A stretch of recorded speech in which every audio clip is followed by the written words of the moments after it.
Okay, go ahead.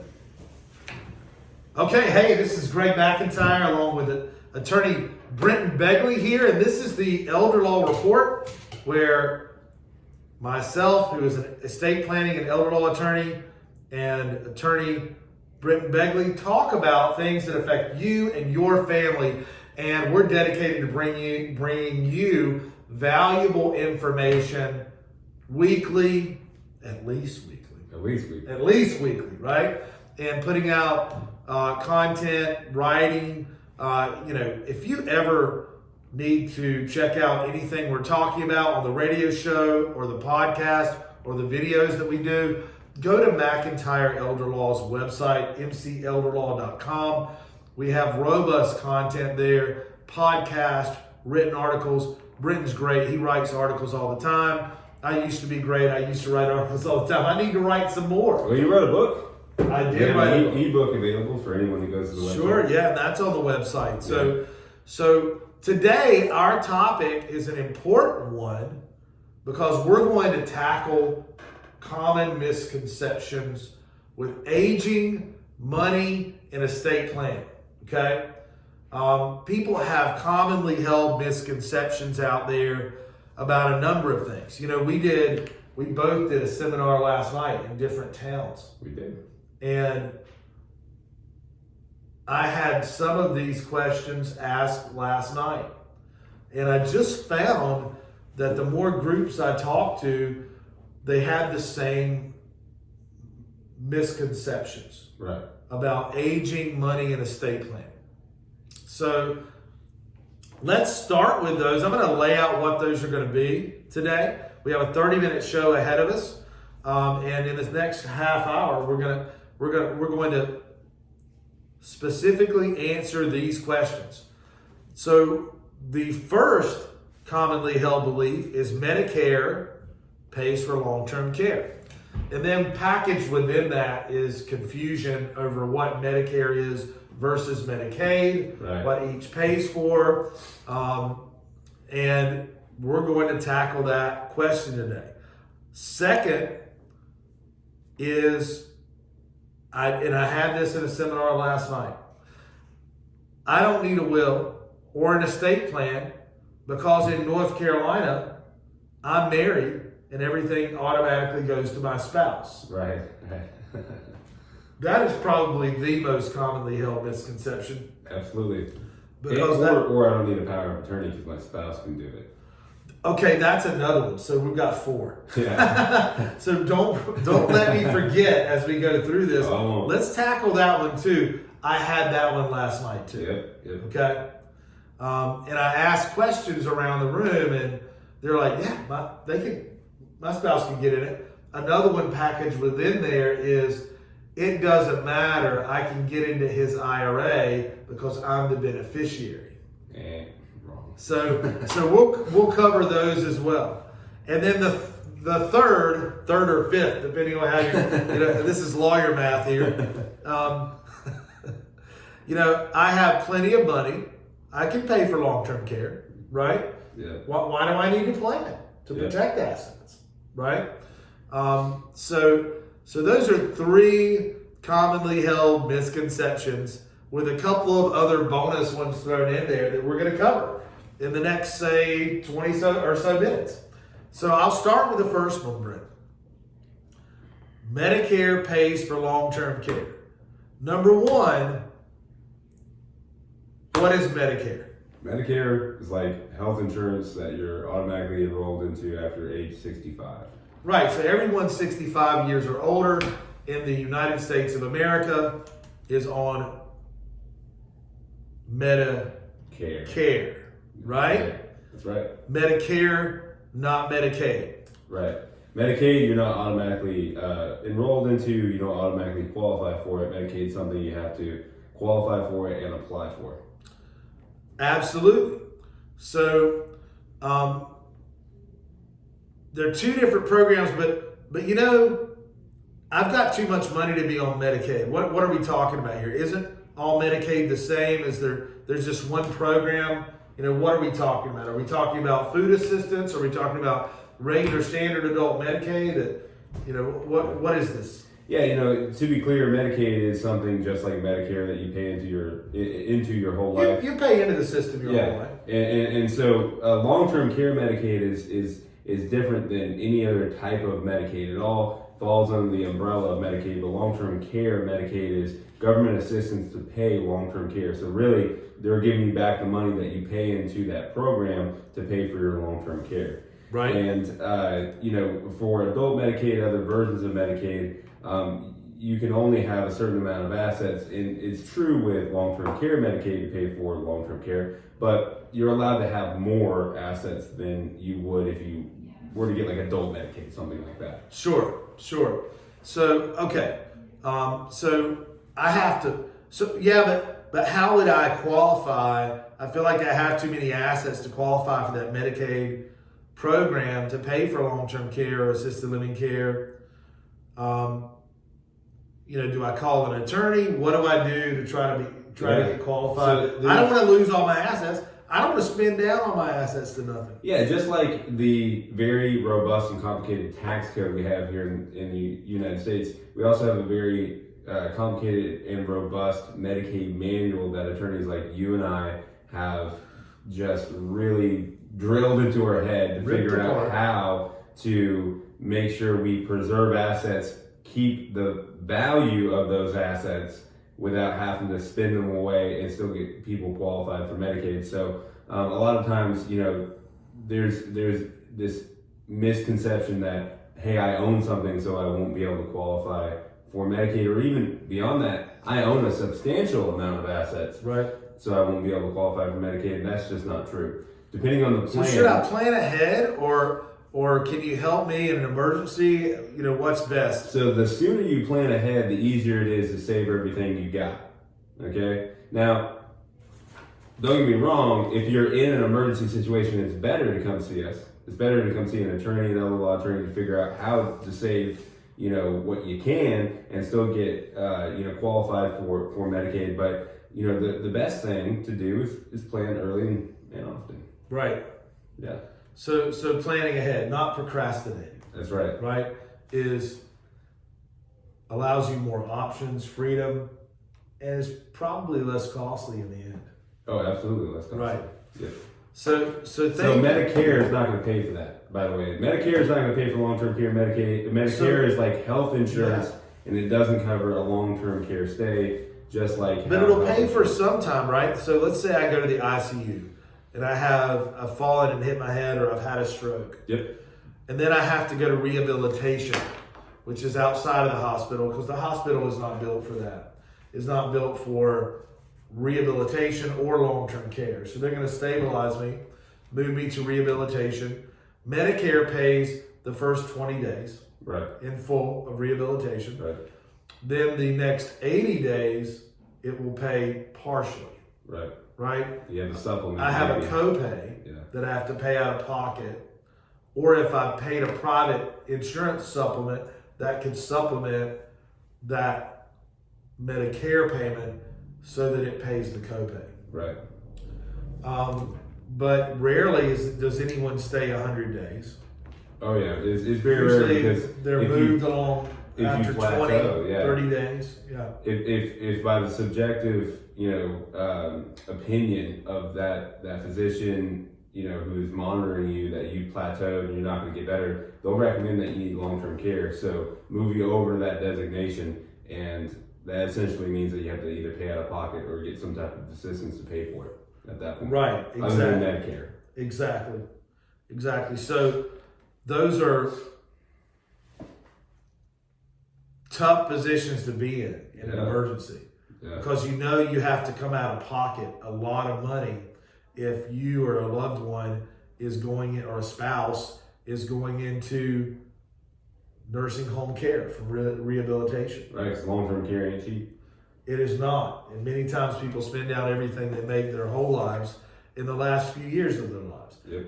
Long-term care, nursing home, assisted living care is disproportionately expensive compared to incomes. Oh yeah, absolutely. Right?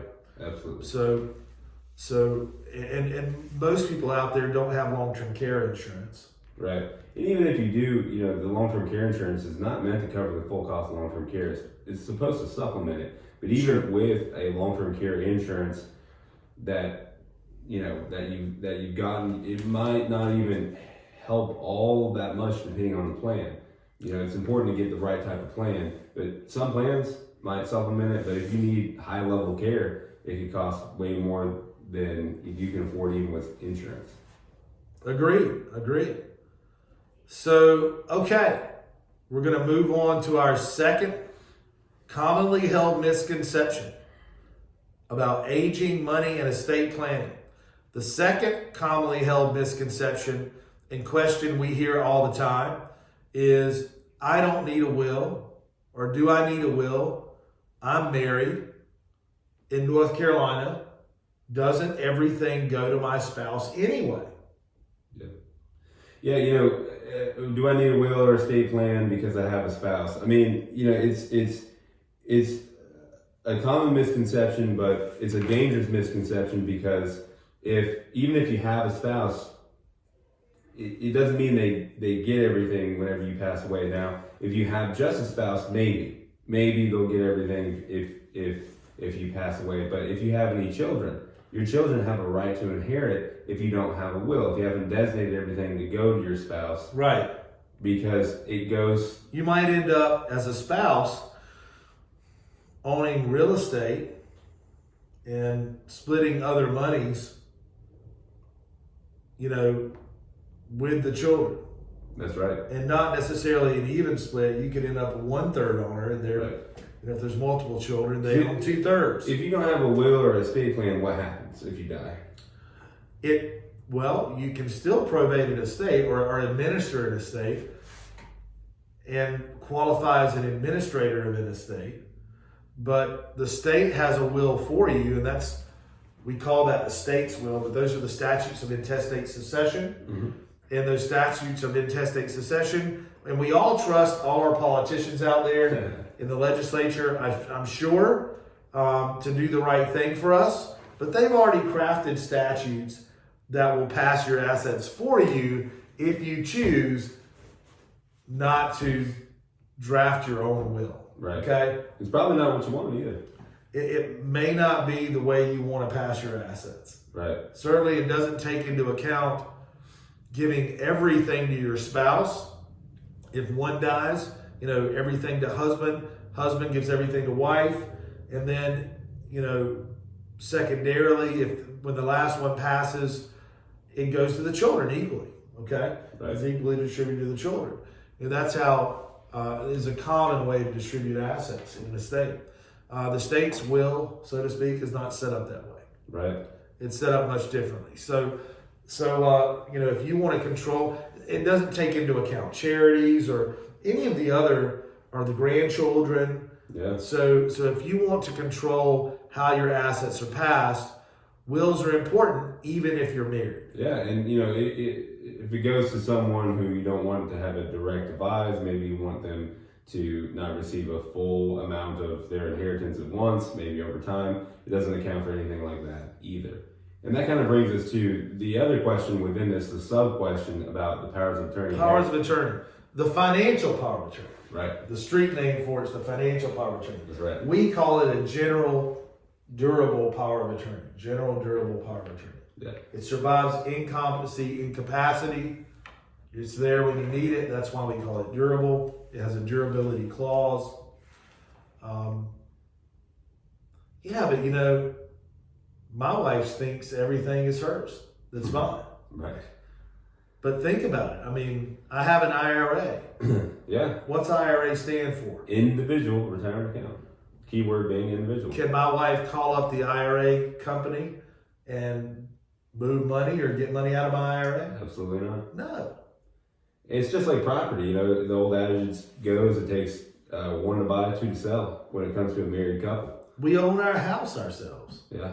If she needed to borrow money on the house or sell the house, if I was in a bad accident, I was incompetent, incapacitated for an extended period of time, recovery was questionable, full recovery was questionable, maybe she needs to downsize and sell the house. Maybe the kids, maybe our 6 kids finally move out of the house one day, and how is she going to ever sell the house if I haven't appointed her as my financial agent under a general durable power of attorney? How's she ever going to do that? Right. Well, she can't. Everything's frozen. Right. Unless she seeks guardianship. So what's guardianship in North Carolina if I don't have a financial agent appointed? Right. So if you don't have someone appointed to make decisions on your behalf and you're incompetent, legally incompetent, where you can't make decisions and manage your own affairs, then the state can appoint somebody to make decisions for you. Mm-hmm. And what that means is that you no longer make decisions for yourself. Mm-hmm. Someone does.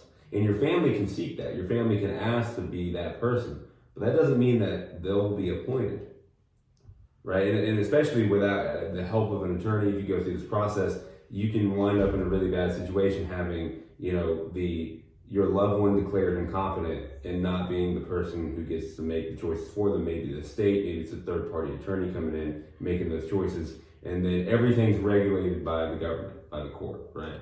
So it can be a really tough situation to be in, and so they might very appoint, inflexible. So the court, let's say I'm going after guardianship of my wife, right? And my oldest daughter wants that duty, right? She thinks that I'm not the right person anymore to be the guardian over my wife. Yeah. And we're arguing about it. Yeah. We can't reach a decision.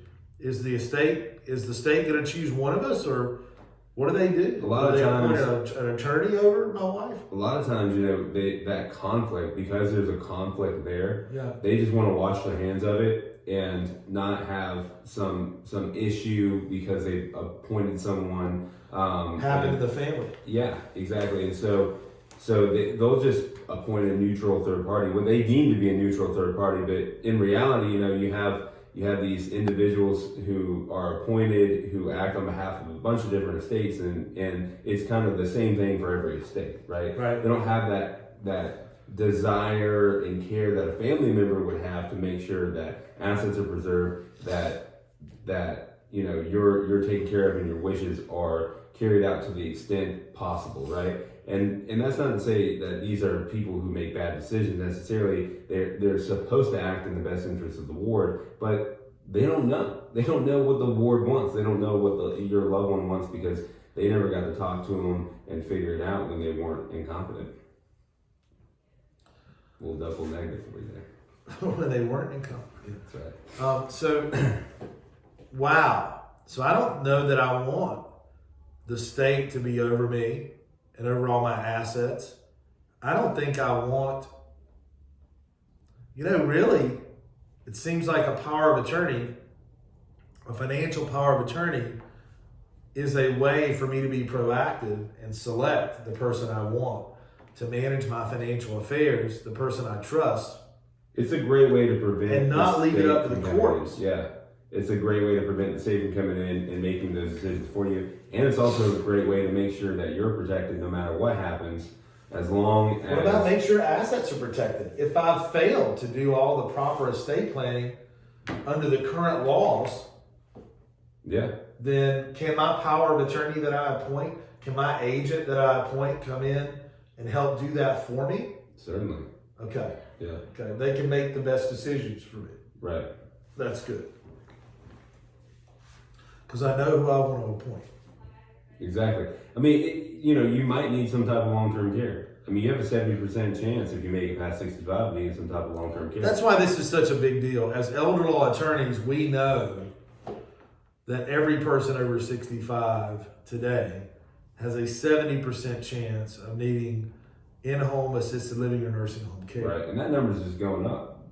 That percentage is going up because medical technology is getting better. People are living longer and they're outliving their money, but that doesn't necessarily mean the quality of life is better. So people are living longer in assisted living and nursing home facilities, and more you need people to be able to act on your behalf to make sure that you can get that care paid for and those assets protected. So we're worried about the high cost of long-term care. Absolutely. And how that could affect your other real estate, your retirement, right, and how to protect that. We also want you to have the best care possible. And I think those discussions are important to have. They are. And that leads us to the next question about, hey, look, I've saved money. I worked hard to save money.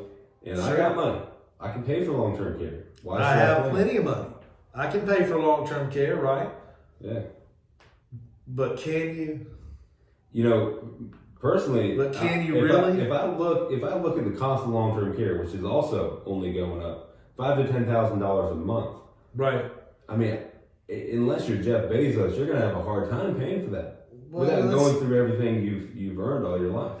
For the average person, that's correct. Yeah. But that's something that we want to sit down and take a look at, and that you should be cognizant of. Right. Okay, is